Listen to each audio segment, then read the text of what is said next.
Yo, yo, yo, what's going on, y'all? You're back on another episode of The Last Word with your host, Zoe. I got two special guests with me here today. As y'all know, Marcella, women's basketball expert here. And for the first time ever, Mr. Taylor DeFreeze here to talk some women's So what's going basketball on? with us. How y'all doing today? Doing good. Thank you for having us. We're excited, I think. Yeah, I'm great, man. I'm excited for my first time, so this will be good. Oh, yeah, for sure. So, as you know, we're in the Sweet 16 for college basketball, and we're going to discuss the women's game. I don't know about how y'all feel, but this is the most excited I've been for women's college basketball, I think, in my lifetime. Like, the NIL deals have definitely been huge for the sport, huge for, like, stars like Caitlyn, Juju Watkins, Angel Reese, like, the whole 9 yards. We're seeing stars, like, pop up all over the place, and this endorsement and marketing push is giving us the chance to see, like, how skilled these players are in, like, a broader stage than we're used to. I know KG has a podcast with Paul Pierce, and he even mentioned that he knows more women's college players than the men's now. And I'm honestly in that same boat, to be perfectly honest. So I just kind of want to know what you guys think of the what's going on right now with the women's college basketball. Absolutely. I think this is definitely their time right now. They've put in work, and it's not just about the current players. Of course, it's about the previous players that have put in work to make women's basketball be in the spotlight like there is. Of course, they have a great example right now and a great poster child with Caitlin Clark, but you can't ignore the fact that these women have been putting in work for less than 30 years. It's shocking. And Mm. yeah, absolutely. I agree with this comment that KG made. Women, at least in my algorithm, granted I'm a girl, I guess, but there's definitely a lot more women's basketball for the tournament than there is for men's. So yeah, they deserve it, and it's gonna be great to see what they do with it. I think For we've sure, talked for about sure. this too, Zoe, is before a couple weeks ago, remember we said that I was telling you that I feel like men's basketball is like way more restrictive Yeah. and like especially like you can really see it in the tournament. Like a back to the basket player like Zach Edey is like not to say that wouldn't work in women's basketball because if you have a solid big, you can play at any level. But True. it's like because like you look at men's basketball, it's still like you start down low and then you work your way out. But like if you see women's Hmm. basketball, like the girls are bringing the ball up the floor, isoing, and it's more like a pro type. Everyone has guard skills. Like everyone has guard skills. Exactly, Like exactly. an example to what you're saying is Zach Edey. He's a big man, and for Purdue, I believe, and he's kind of like a Hmm. back to the basket big. He's a lot bigger than the competition. He kind of dominates in the post. Now, someone, and I'm sure we're going to get into her on Stanford, Kiki Iri. Please make me say this right. Iriafen, Kiki Iriafen. Yeah, She went for 41, 16, and 4 blocks. Like she was dominating in the post, but she has like guard skills. Like she's taking it off the bounce, hitting middies, pull up. Like yep, the women's, I don't want to just straight up say are more skilled, but like the players are more like well rounded in the fundamentals as opposed to like in the men's game. A lot of time, like especially like early on, like players rely more on like God given ability, like athleticism and size. You know what I mean? Kind of to your point. hmm So, and actually, and since you mentioned Caitlyn, I don't know if you guys heard, but Ice Cube offered Caitlyn Clark $5 million for 10 games to play in the Big Three. Now, this is the 3-on-3 league that he usually has for like retired ex NBA players, overseas guys, stuff like that. Caitlyn would be the first woman to play in this league. $5 million for 10 games. He said she'd be able to do it in the off season. Like, obviously, after the WNBA season, she'll be drafted this year. What do you guys think about that? I think for both of them, it would be a great opportunity, of course. I know that the NBA kind of has a thing against his league, against Big Three. They've kind of tried to file lawsuits and stuff like that. They're not willing to share the spotlight, which is Yeah. all right, I guess. Trying to But restrict the players where they can go. Yeah. right, and I think that's kind of where the issue would come in because the NBA kind of has taken this like Big Brother approach with the WNBA. But for her specifically, and really other women to come, it's kind of a great pitch. He kind of did it wonderfully where he said women are going overseas and they're kind of like in the off season they're going overseas to kind of compensate for that um, gap of pay right now, and that would kind of help. a lot. Yeah. 5 million is a heck of a lot more than any Yeah. WNBA player would make. And you see stories like, okay, maybe not stories, several, but Brittany Griner, at least, she kind of had a terrible experience Yeah. overseas. So if they can stay here and they can make a good chunk of change, then, I don't see Do why you not. so do you think she should take the deal? Why not? This is her time.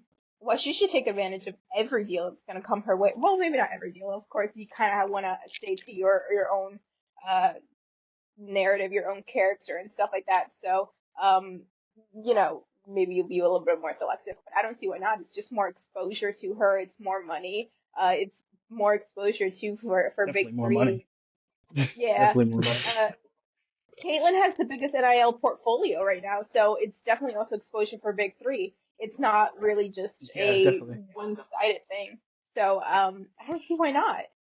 It's interesting you said one-sided because I think I have like a slightly different take, but I kind of want to hear from you, Tay. What do you think of the deal? I personally Uh, am gonna just say I don't think she should take it, but I'll elaborate. I want to hear no, what you think.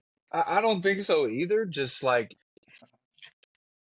I, do you really think them old men are about to let her do all of that? Like, let's be This is real. what I'm saying is I agree. I think she's skilled, but Yeah, I especially with just her making that much money. Not to say I don't think I think she's worth that. She might be worth more that much money. Like to your nod of you're saying it was one sided. I think Ice Cube and the Big Three would be getting almost more out of this really than Caitlyn is because Caitlyn's gonna yeah, probably make that 5 mil back off the court even in the WNBA. Like anyway, yeah, and you know what I mean? I She'd think be really doing the yeah. Big Three a favor, Loki. Definitely. And Go ahead. I also just think like I don't think that she's not skilled enough, like you were saying. Like it's not a matter of skill. It's more so like them old ass men about to foul the shit out of her. Like like it's gonna be like, but also Facts. like injury, like you know what I mean? Like I don't know. Yeah, I just feel like it won't be fair too. Because like if you think they're about to just let her shoot, and I'm not saying that's they're gonna gonna happen be in the extra physical. yeah, and I'm not Gilbert gonna Arenas say said it was one level above jail ball. yeah, He like said it I was mean one level above jail, so they're really physical. Like it's the picture, like they're overly physical, more physical than even like the NBA, like any like pro league. yeah. Like it's a 3-on-3 game. You know what I mean? Yeah, they put like the old dudes at LA Fitness. Like that's like in Literally, terms of like physicality, like that's literally what they do. literally. She's I not mean, that's trying to a get fair hurt. point. She's got a nice 15-year career ahead of her. She's not trying to, you know what I mean? It's not worth it to me. Like that's really how I see it. Okay. I mean, I can see that. She could get hurt. It's for 10 games realistically, so she's looking at like 500,000 per game, if I'm doing my math correctly. Yeah. And realistically speaking, it's not like it's going to be a one-on-one. She's going to have teammates that could place a bit more defense that could just get her open. Caitlyn can shoot. So if she's open, it's not necessarily like guaranteed that she's going to just miss that shot just because they're playing aggressive. If she can get open, she can still score some points. And at the end of the day, it's notoriety for both of them. And I don't know. I mean, it Definitely could be notoriety. worth a try. I think it's It's more like a good notoriety for test the run, Big Three. probably, Yeah, but I it's a think good so. test run. I think. It's a good test run. This is and I'll pose it as a question.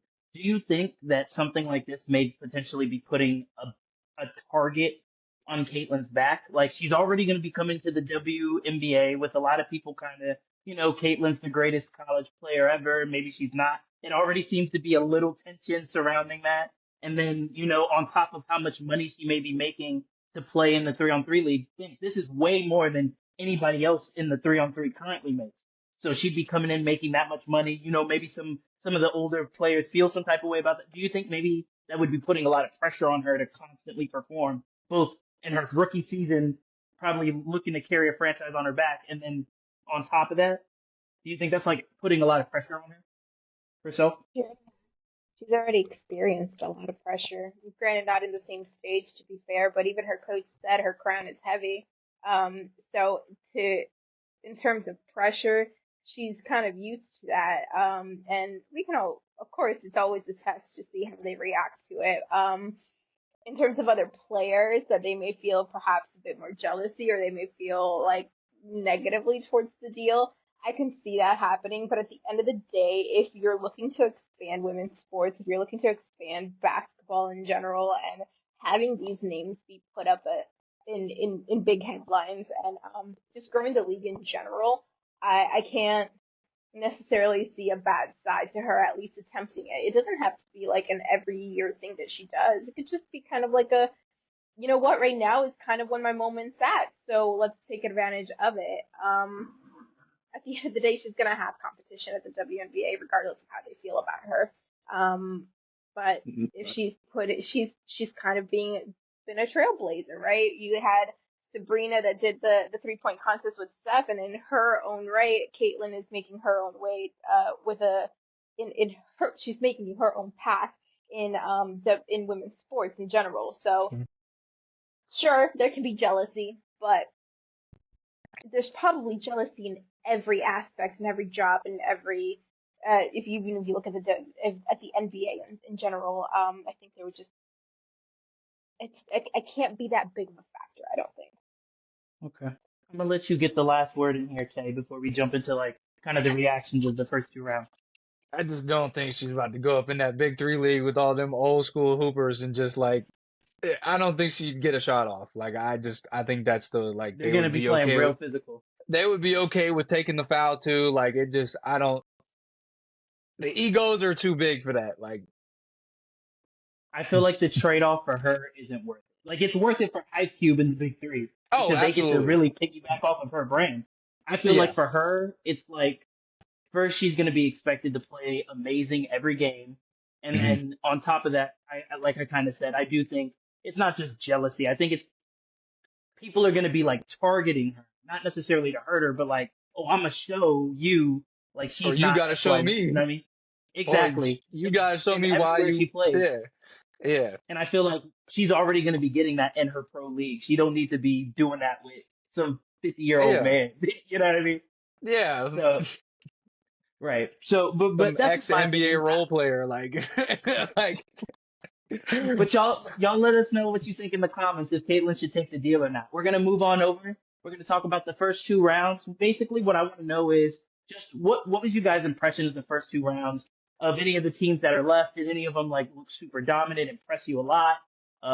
Were there any players or teams that may not be in the tournament anymore that just kind of stood out to you? Just overall, what was your impression of the first two rounds? Why don't you go first, Marcel? Boring.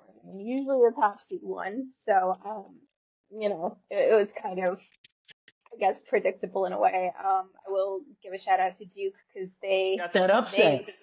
they got that upset. They I knew beat that was the gonna happen higher too. seed. I felt it. Really? Hey, and I want to throw a quick shout out here. The coach of Duke, Kara Lawson, she is Yeah. from my area where I grew up. Her father, actually, RIP to him, Mr. Lawson was my administrator in middle school. So I'm Yep. definitely pulling Yep. for Duke and her in this tournament. Yep. You know what I mean? Like, we're Mr. going to get Lawson, into bro. their Mr. Lawson facts. That's his daughter. That's the coach of Duke. So yeah, definitely I'm pulling for them. Anybody from where we are at, we're pulling for them. But and we're gonna get into their matchup about UConn a little later. But yeah, so thank you for shouting them out for sure. The upset for sure. Yeah, that I think was probably the most shocking thing for me. I mean, in terms of players in general, Paige has been playing great. You also had Yeah. Rikia Jackson. Unfortunately, they got eliminated from Tennessee, but she played Yeah. phenomenally as well. Getting buckets. She was hooping. Yeah, She yeah, was hooping, exactly, like exactly. I mean, of course, you got Caitlin Clark, who played great. Juju, she's holding her own as a freshman, first time. And then you got Hannah as well. You got a good selection, honestly. Yeah. I think one person that a lot of people are not acknowledging is Mackenzie Forbes. She's the starting guard with Juju.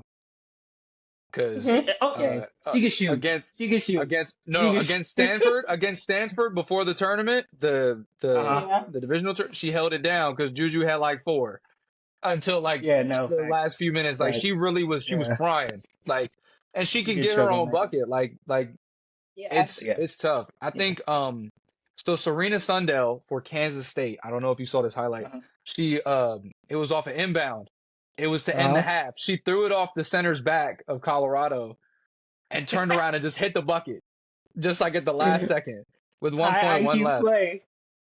And it was crazy because like I wasn't even expecting. I was like, oh shit! Like I was just watching the game because like I was waiting for I forget what game I was waiting to come on, but I think it was the LSU game I was waiting for, the one with Middle Tennessee, and Yeah. she did that. I was like, yo! So then I like actually got into the game, and like the Kansas State Colorado game was pretty crazy. Like it was super Yeah. physical. Like the way they were playing was nuts. Like Yeah.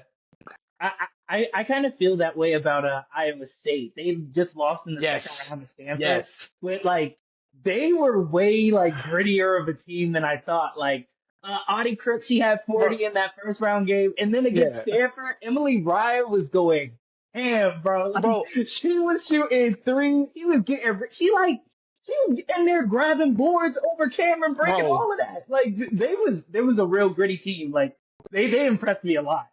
Bro, I got a little worried when Cameron fouled out. But, yeah, I kind of thought they were cooked. But Kiki, I'm telling you, Kiki was up there looking like Giannis. He was dominating. Like she was really getting to it. 41-16 is crazy. 41-16 crazy. They have a solid team though. Yeah, they're part of a great program in general. But yeah, they have great talent as well. That's this kind of thing. It's like Cameron's a great player, and she's of course great at the paint because she's 6'4". She's gonna block stuff, and she proves to do that with Audie because she went from scoring 40 to scoring, I think it was like 8 or something like that she had in that game against She Stanford. did lock her up, but low key Audie Crooks locked her up too. It was kind of mutual. Yeah, exactly. I mean that was her last foul. It was with Audie. So I mean Audie proved to be a challenge for her as well. So it was a great matchup, honestly. But yeah, we've got great talent there in Stanford, and just in general, just a great program there. Cameron has been at championship level already. She's won before, so this isn't new territory for her. I agree. You know what didn't surprise me was Ohio State losing. It just didn't surprise me because I turned the... No, it didn't surprise me. No, Ohio State losing to Duke. The upset with Duke. I'm thinking Iowa State still. My fault. Yeah, Duke and Ohio State. Because Ohio State kind of did the same thing with Iowa the last game of the regular season. Like like Ohio State, I don't know, they're like really big and they puff out their chest in the first half. The first 2 quarters are great, and then they just kind of fade as the game progresses. Like that's exactly what happened. Yeah. Duke, I was about to say that's exactly what happened. Duke like slowly like crawled back into that game. At one point, I kind of thought Duke had lost it. Like I think it was almost at the half. I think they were down like 9, 12-ish, and it just looked like I thought it was getting away. But that whole second half, they just like kind of crept back into it. And I was like, okay. And then the fourth quarter, they just kind of stole it. Yeah, because like the whole game, Duke kind of stayed the same. You know what I mean? Like they kept the same level of energy, and then like they're good defensively. They're real good defensively. Yeah. Oh yeah. Yeah. Oh, my fault. I thought you were continuing something. We're gonna move on then. We're good. We're gonna move on. We're gonna move on to the Sweet 16. So what we're gonna do is we're gonna go through each game, and I want you guys to give me predictions of who you think's gonna win. All right? Okay. So the first game up, we're gonna start with UCLA LSU. Who's gonna win and why? Number 2 seed UCLA, number 3 seed LSU. LSU, 1 reigning champs. So it's not like this is foreign territory for them. Flo Johnson is a great asset. Of course, you have Angel Reese as well. Yeah. And they have a great coach as well. So I think that in general, Kim Mulkey, she's kind of wild, but she got him hooping though. She's wild, but she got him hooping. Great for her team. She's a little wild. Yeah. But she gets them playing. I think she's the right coach for them, kind of. She has some wild stances, but I think she's a great coach for them.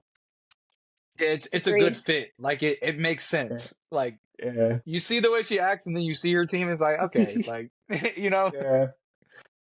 I have to say, it's hard because like the thing about UCLA, like I've seen Kiki up close. Like I've gotten a chance to be in some of her workouts.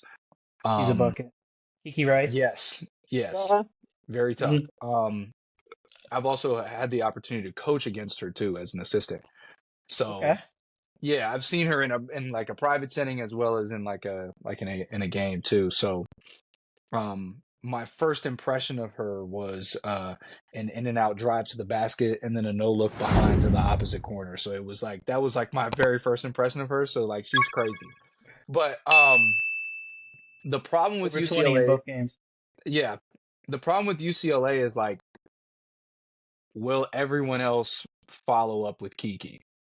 Because like sometimes they show up and then sometimes they don't. Like they show why they're a number 2 seed, and then it's like, what am I watching?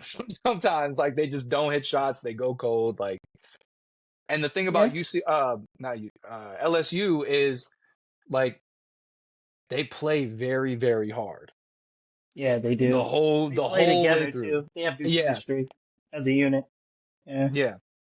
So it's like, can UCLA overcome that? Because if UCLA comes to play, then I'm not sure I could see LSU beating them just because of the way they can hit shots. Because they have some they can hit some tough shots as a team. Yeah. But I would probably agree with you. I'd probably have to say LSU though, just because I can rely on them more. They have a better track record.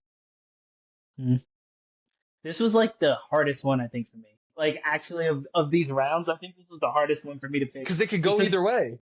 It could. In my head, I feel LSU. I think they're the defending champs. They have good chemistry. Guard play. Like, okay, so the thing with UCLA is they have good guard play, and, like, Lauren Betts is their center forward. Yeah. And she gets to it, 14 and 10, basically. Yeah. But I just feel like Angel Reese is going to lock that up for real. And then you got FloJo, Haley Van Leith. She got benched last game, and they kind of still like handled Middle Tennessee. So I kind of think they got this. We didn't even mention Anissa Morrow. You know what I mean? So like UCLA has been like pretty dominant. Like they had a game earlier in the season where they beat Utah. This is a team with Alyssa Peely on it. I ranked her in I ranked her as one of my top 5 players. They played Utah earlier this season, and UCLA beat them by 30. So you know what I mean? Like, so they're a pretty dominant team, but I think I'm going to take LSU too. I think it's going to be a close game. But it's definitely going to be close. I think I'm going to take LSU. Okay. Next one. Number 1 seeded Iowa. Caitlin Clark takes on number 5 Colorado. Who you got?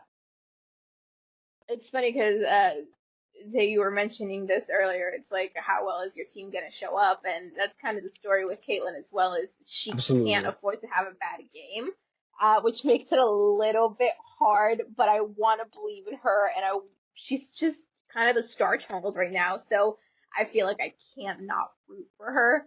So I'm going to give it to Iowa. I mean, she's played well, 27 in the first game, 32 in the second. She's doing what she has to do.